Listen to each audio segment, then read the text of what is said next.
Today, we have a need for speed as we take a look at how to add speed blur to a photo in Adobe Photoshop without using the stock motion blur effect. The standard motion blur built into Photoshop just isn't enough to show speed dynamically in the best possible way. It tends to make photos look a bit flat. So I'm going to show you how to do it even better.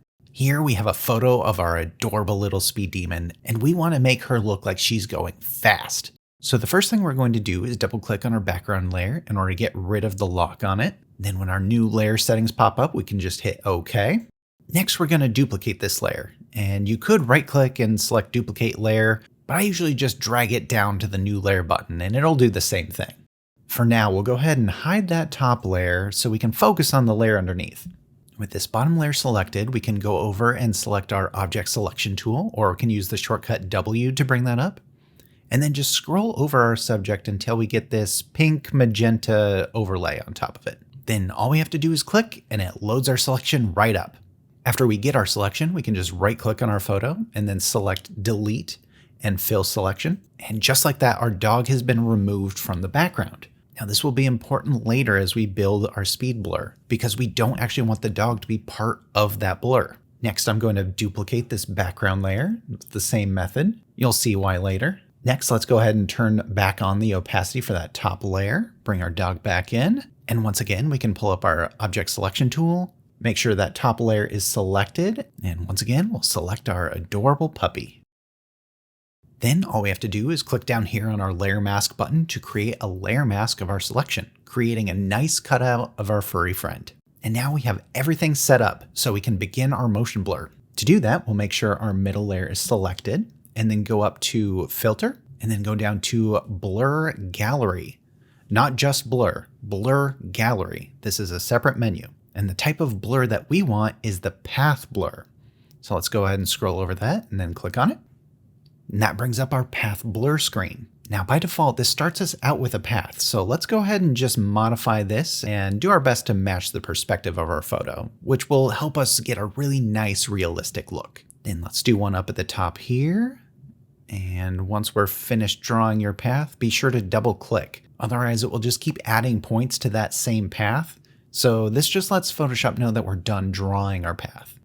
And then we'll add one more at the bottom here where the perspective is a little bit more flattened out. All right. And then again, double click at the end. All right. Now that we have these three paths created, we can go ahead and take a look at our options here on the side. The main one we'll need is this one here labeled speed. Increasing that slider increases those speed lines, but because of the paths that we drew, it keeps them in line with the perspective of our photo, making it much better than the motion blur tool. Next, and this is optional, I sometimes like to use this taper slider.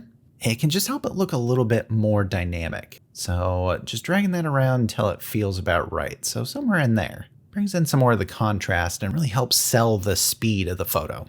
And then back over here at the top, we have this checkbox for high quality if you want to use that. I haven't noticed a ton of difference either way, but who am I to argue with quality? So we'll go ahead and check it. Now that we have that all set, we can just go ahead and hit OK. And after a moment of thinking, it gives us our new blur effect. Now that might be a little bit aggressive or cartoony, which is why I duplicated our background layer earlier. That way we can just go over here and click on our opacity settings. And we can drop that down to, I'd say somewhere around 85 or 86. Yeah, something like that. That's looking better. Now the last thing I want to do is help blend the back half of the dog into the background just a little bit more. Since it was originally out of focus, it doesn't look quite right to be so sharp against our blurred background. Now there are a couple ways to deal with this, but the easy way that I like to use is just to pull up our brush tool, or we can use the B shortcut to bring that up, and then make sure we have that top layer selected. And then we can right click anywhere on our artboard to bring up our brush settings.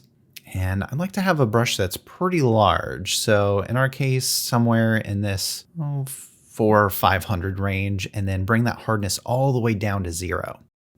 And then making sure that we have the black color selected over here in our colors palette.